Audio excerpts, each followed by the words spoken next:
And I'm just watching all these doctors and nurses over him saying what his blood pressure was, his heart rate and stuff like that. And I'm watching it. I'm watching it and I keep screaming, is he okay? Is he okay? Is he gonna make it? And I remember the lady at the desk telling me, like, you can't be back here. You can't be back here. You have to go.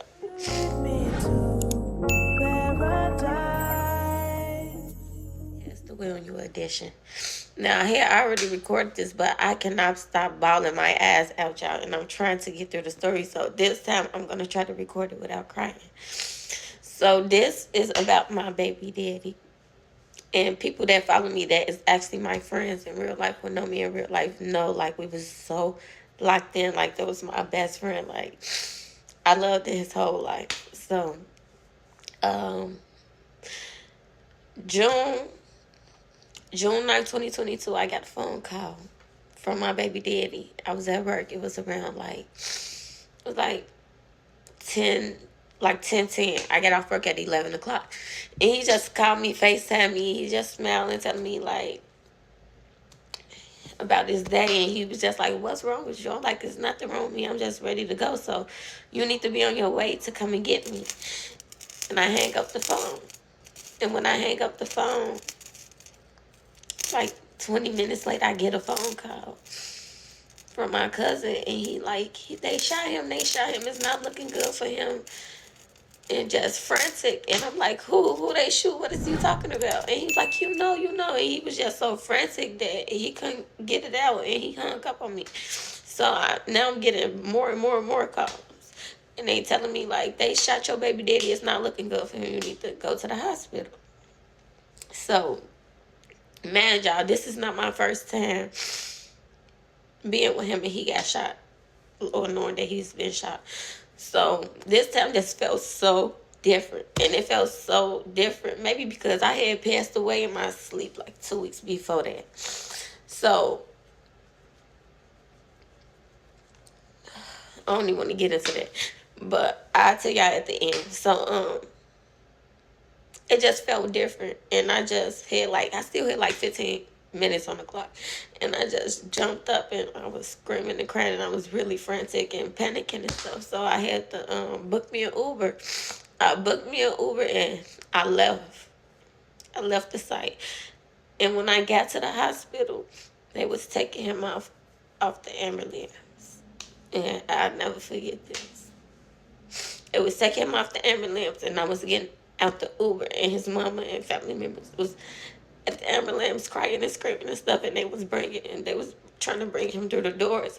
So I went through the emergency part and they had the emergency doors open us inside. So when they bring him in, I walk back there behind them and they put him in the first room to the right. They put him in the first room. And I'm just watching all these doctors and nurses over him saying what his blood pressure was, his heart rate and stuff like that. And I'm watching it. And I keep screaming, is he okay? Is he okay? Is he gonna make it? And I remember the lady at the desk telling me, like, you can't be back here. You can't be back here. You have to go. So I left and went back to the emergency part, and I was sitting in the emergency parking lot with the rest of his family, and we was out there for about 6 hours. So about 2 hours into us waiting, the doctor came and told us, like, we working on him. We really can't tell y'all if he's gonna make it or not, but he's in surgery, and we just keep y'all updated. So I really feel like from that point I had kind of knew, but I was just being optimistic. I was just hoping. I was praying. I was just praying and praying. I never prayed before. Yeah, I prayed so much that day. So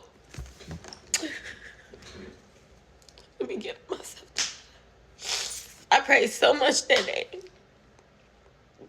and like after so long of being out there, they finally took us into a waiting room, a private waiting room, and told us he passed away. doing surgery. A bullet that hit a main artery in his leg killed him. And he got shot like 25 times. He got shot like 25 times, and the bullet in his leg hit a main artery and killed him. So, I didn't even cry when they said. I think I was more shocked than anything, but I did not cry. I did not stay to see him or anything. So I left. I just left right after they said that. I literally walked to the exit of the hospital, and I booked me an Uber. And I remember sitting down on the sidewalk waiting on my Uber, and I called my auntie in, and I just started crying. I keep going. I keep going to TJ. I don't know what to do. And he passed away on me. Yeah, he passed away on me. And what's so crazy is, y'all, just imagine going through that. And your birthday is 4 days away. Your birthday's 4 days away. So he got shot June 9th, and he passed away June 10th. And he passed away June 10th. But I'm going to go back into the story of what I was telling y'all. So 2 weeks before that, I was drinking with my friends. I don't want to really get too into the story, but I was drinking with my friends, and we all had a reaction to the liquor. I didn't. They was throwing up and stuff, and they was hot, and they was taking their clothes off and stuff, and they had a bad reaction to the liquor, but I didn't. So when my baby daddy came home, he was helping my friends cleaning their throw up and stuff, made sure they got home and stuff like that. We laid down and went to sleep. And when I went to sleep, he said it sounded like I took my last breath. So he called the ambulance because I was not breathing. So he called the ambulance, and they telling him to give me CPR. So he giving me CPR. This is the story he told me. So they giving me CPR, and I won't come back. So when the ambulance got there, they was giving me, y'all, I was dead for like 20 minutes. Like, I'm not going to say I was dead, but my heart stopped for like 20 minutes. I don't even know how I'm still here for real. But yeah, the ambulance got there, and they was giving me CPR. And they put an oxygen mask on me. Like, I was not coming back. So they stabbed me with a Narcan pen twice. And they stabbed me with a Narcan pen twice, and I woke up. When I woke up, I was coughing up blood. And I seen everything that was going on. And I'm steady trying to ask what happened, but the words won't come out of my mouth. So when I got to the hospital, they told me I overdosed off fentanyl. So, yeah. If he was never watching me while I was asleep, I wouldn't be here today. Yeah. And then he passed away on me 2 weeks later, so it really fucked me up. Wow, my prayers really goes out to this young lady, man. That's crazy for all that to happen back to back to back, and for it to be your birthday month. Also, I couldn't imagine. It's crazy because when things seem to happen around like dates like your birthday, things that you regularly celebrate, it's like those things can take over at time of that celebration, depending on like if a loved one died, especially something like this where you almost died and your baby daddy died. Like, I couldn't imagine something happen within the month of my birthday. Like, I probably wouldn't even celebrate my birthday the same. Like, my birthday is around Christmas, December 23rd. So, it's really a jolly time. But if something was to happen, like I lose a loved one or something really big happen to me, that'll probably mess up Christmas, New Year's, everything, man, because it's like I ain't really loved it, that person or that thing, and something crazy happened, man. But I got another story from her, and this story is about how she almost died from fentanyl the 2 weeks ahead. We already here on her page and checking out her content. So let's just get into it. Let's go. Okay, I'm gonna get into the story about me passing away from fentanyl, or my heart stopping from fentanyl. But before I get into that, I just do want to tell everybody thank y'all for the comments and the prayers and stuff like that. I really appreciate it, and I want to say that it's so heartbreaking that a lot of y'all have been through the same situation with a significant other. My prayers go out to y'all as well. Thank y'all for the kind words. I really appreciate it. Now, another thing I want to address is the fact that y'all saying that a life for a life. It was nothing like that. My baby daddy was in the streets. Y'all know how that be. But he was a good man. Like, no matter what you do in your life, you can't hold that against people, you know.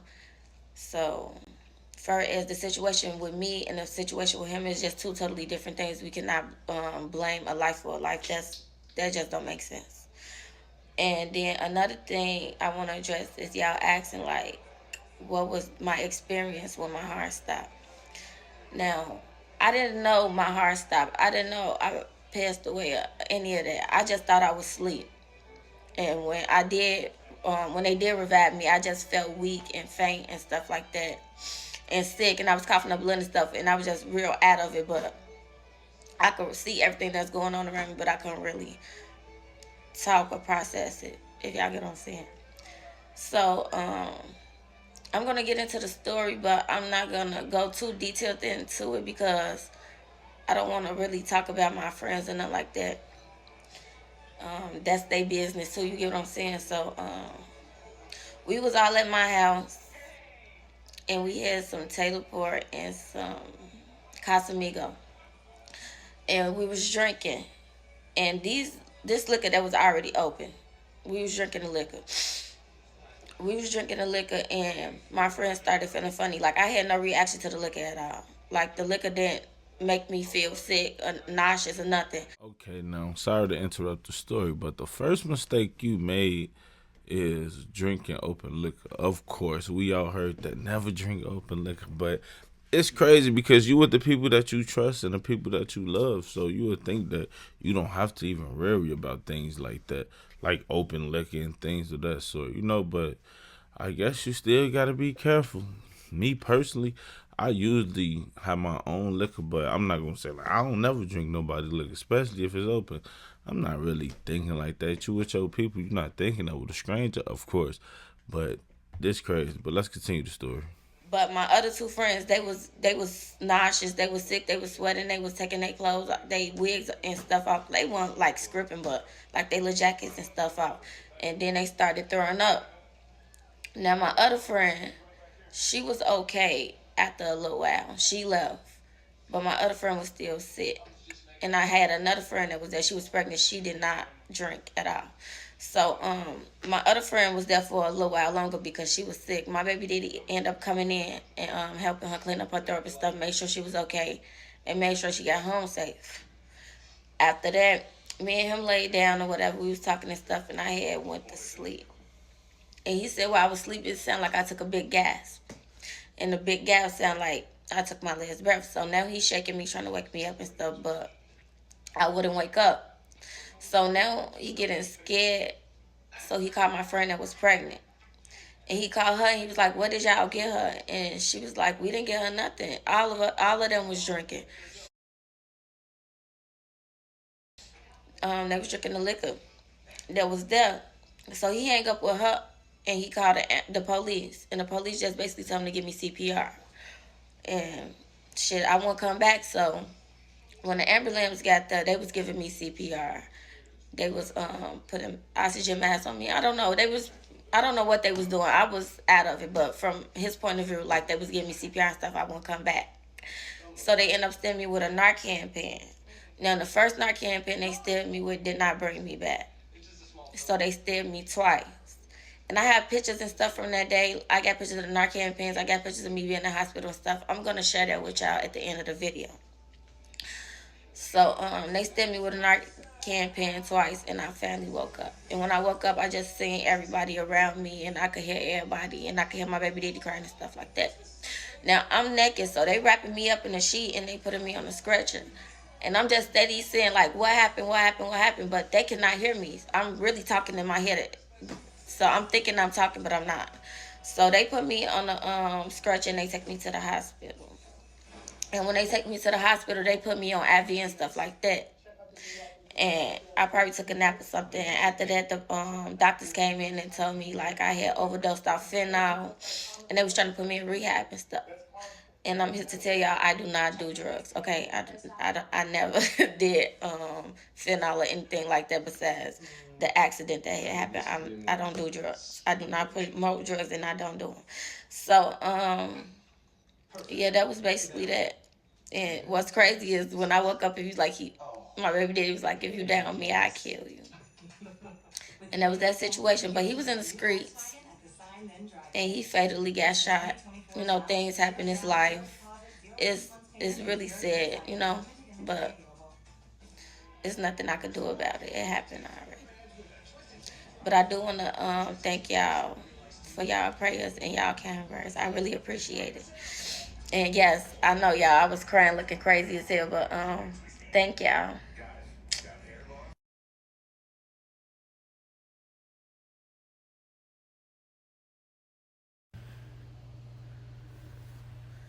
That's what they stabbed me with the waking back up.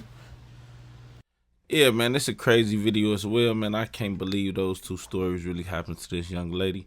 I have never injected fentanyl, so I don't know how that feel, but I can just only imagine. I'm pretty sure somebody probably put a perk pill or something in a liquor, which I never heard of. You know what I mean? Like I never heard of nobody like, let's put the perk pill in a liquor. But I heard of people putting ecstasy in liquor, but that's crazy, man. I don't know. That make me not want to drink behind nobody. When I say nobody, I mean nobody, because it's like, damn, who could you really trust? And people trying to say like they was trying to take her baby daddy out in the comments.